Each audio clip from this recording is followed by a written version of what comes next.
Apple से लेकर Amazon तक और गूगल से लेकर माइक्रोसॉफ्ट तक ये सारी की सारी कंपनी शुरू हुई थी एक स्टार्टअप के जैसे। और आज अगर आप इन्हें जाके देखोगे तो इन सब ने $1 बिलियन का एम्पायर खड़ा किया है। तो ये वीडियो एक डिटेल प्लान रहने वाला है उन सभी लोगों के लिए जो आज या फिर फ्यूचर में अपना खुद का बिजनेस या फिर अपना खुद का स्टार्टअप बिल्ड करना चाहते हैं। और इस वीडियो में मैं जितनी भी सारी बातें कवर करने वाला हूँ वो आने वाले कई सालों तक वैलिड रहने वाली है, क्योंकि ये सारे पॉइंट्स किसी भी स्टार्टअप के बिल्डिंग ब्लॉक्स होते हैं। और दुनिया में चाहे कुछ भी हो जाए, कितने भी सारे चेंजेस क्यों ना आ जाए, लेकिन किसी भी चीज के फंडामेंटल्स कभी चेंज नहीं होते। तो अभी के अभी इस वीडियो को लाइक कर लेना, क्योंकि लाइक करने से वीडियो यहाँ पे सेव हो जाती है। अब बढ़ते हैं पहले पॉइंट पे, जिसे कहते हैं प्रॉब्लम वैल्यू प्रोपोजिशन। देखो आजकल बैठे बैठे सबके दिमाग में कोई ना कोई बिजनेस आइडिया जरूर आती है, बट आप इस चीज की गारंटी कैसे दोगे या फिर इस चीज को इंश्योर कैसे करोगे कि जो बिजनेस आइडिया आप सोच रहे हो वो आगे जाके सक्सेसफुल होगी। तो इस चीज में प्रॉब्लम वैल्यू प्रोपोजिशन सबसे मेन रोल प्ले करता है। आप सभी को इस चीज का सबसे पहले स्टडी करना है कि मार्केट में लोग प्रॉब्लम क्या फेस कर रहे हैं, और फिर आपको देखना है कि आप उसके लिए कितने सोल्यूशंस निकाल सकते हो सकता है आपको 1 सोल्यूशन मिले, 5 सोल्यूशन मिले, 10 सोल्यूशन मिले। अब उन सोल्यूशंस में से आपको देखना है कि सामने वाले की लाइफ में सबसे ज्यादा वैल्यू क्या चीज लाएगी। प्रॉब्लम वैल्यू प्रोपोजिशन को आप एक एग्जांपल के साथ काफी अच्छे से समझ सकते हो। स्पॉटिफाई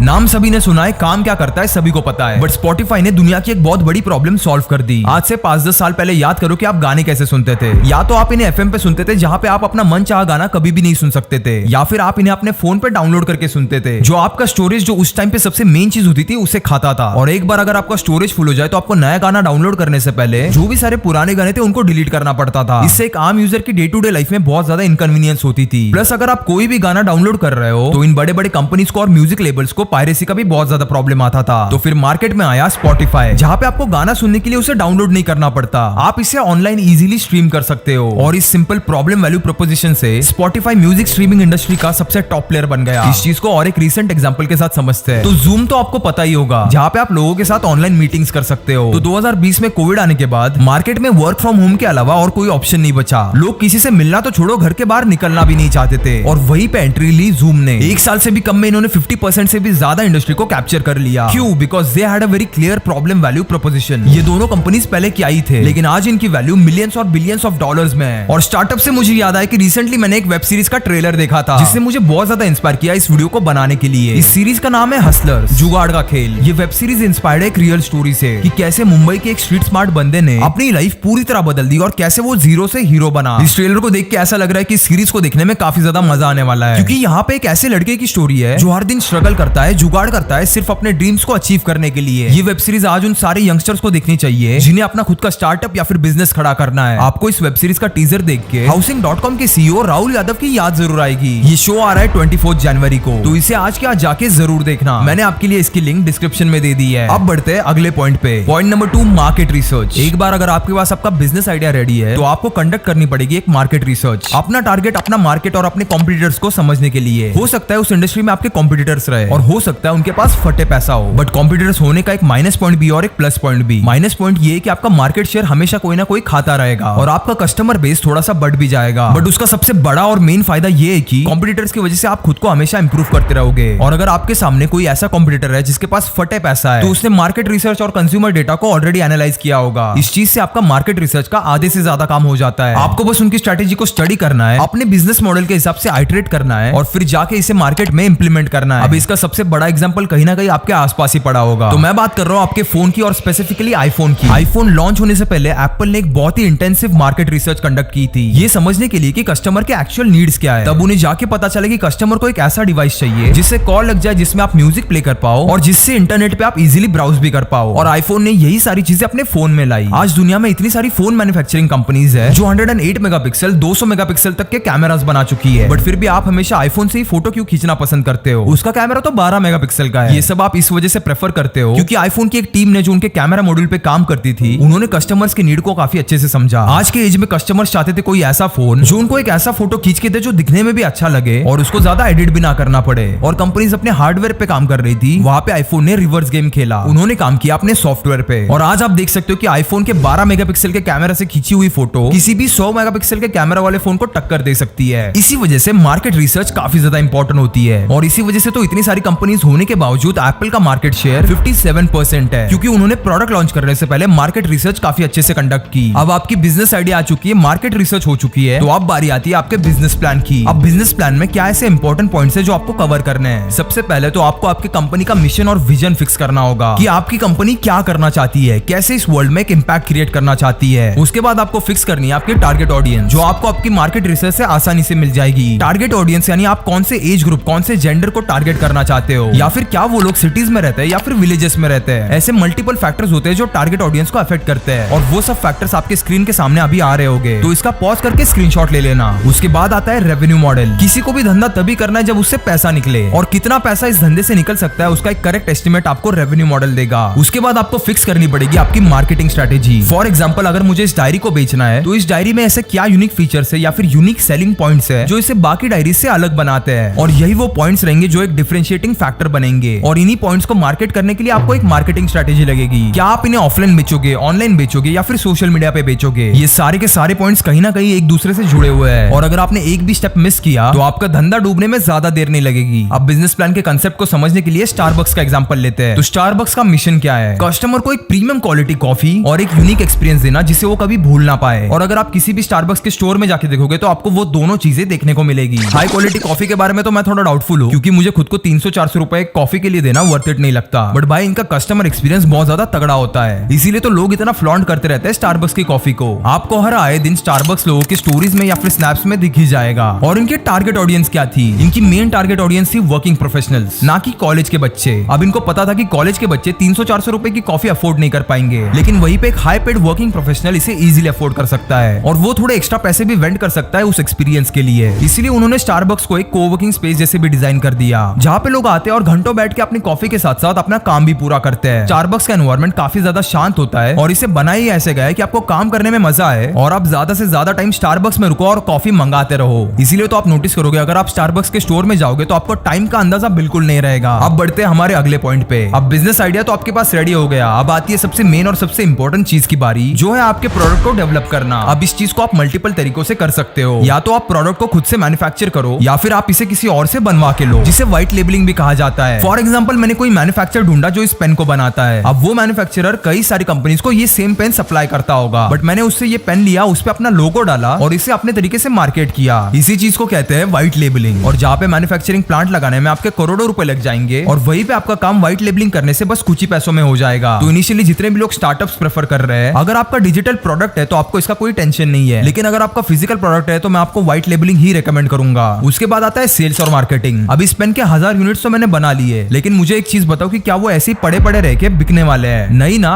तो उसके लिए आपको लगने वाले है सेल्स और मार्केटिंग। मार्केटिंग की वजह से आपके प्रोडक्ट पे ट्रैफिक ड्राइव होगा। ट्रैफिक यानी लोग, और सेल्स यूज करके आपको उन सभी लोगों को कन्वर्ट कराना है। कन्वर्ट कराना है यानी खरीदने पे मजबूर करना है। अब सेल्स और मार्केटिंग हैंड इन हैंड जाते हैं, दोनों में से कोई एक चीज अच्छी नहीं है तो दूसरी भी काम नहीं करेगी, और इन द एंड आप उस सर्विस को या फिर प्रोडक्ट को बेच नहीं पाओगे। अब इसे समझते हैं नाइकी के एग्जांपल के साथ। नाइकी ने बहुत स्ट्रेटेजिकली मार्केटिंग की है। उन्होंने दुनिया के बड़े से बड़े एथलीट के साथ कोलैबोरेट करके उनके पैरों में अपने जूते ला दिए। इसी वजह से उनकी जो टारगेट ऑडियंस है, जो आम जनता है, उनको लगने लगा कि भाई अगर ये बंदा पहन रहा है और इससे इसकी परफॉर्मेंस इंप्रूव हो रही है, तो मैं भी नाइकी के जूते खरीद के देखता हूँ, शायद इससे मेरी भी परफॉर्मेंस इंप्रूव हो जाए। और सेल्स के लिए इनके स्टोर पे ऑलरेडी काफी ज्यादा ट्रेंड लोग रहते हैं, जिन्हें अच्छे से पता है कि एक कस्टमर को हैंडल कैसे करना है और उसे वो चीज बेचनी कैसे है। लेकिन यहाँ पे नाइकी की मार्केटिंग इतनी ज्यादा स्ट्रॉन्ग है कि उन्हें सेल्स के लिए ज्यादा फोर्स नहीं करना पड़ता। लोगों को उनके प्रोडक्ट की क्वालिटी भी ऑलरेडी पता है, और ये लोग प्रोडक्ट की क्वालिटी में कोई भी कॉम्प्रोमाइज नहीं करते। इसी वजह से तो बाकी जूतों के ब्रांड के कंपैरिजन में इनकी प्राइसेस इतनी ज्यादा हाई है, और फिर भी ये दुनिया में सबसे ज्यादा जूते बेचते हैं। तो ये थी वो सारी चीजें जो आपको एक स्टार्टअप या फिर एक बिजनेस बिल्ड करने में काफी ज्यादा हेल्प करेगी। ये थे स्टार्टअप्स के बिल्डिंग ब्लॉक्स।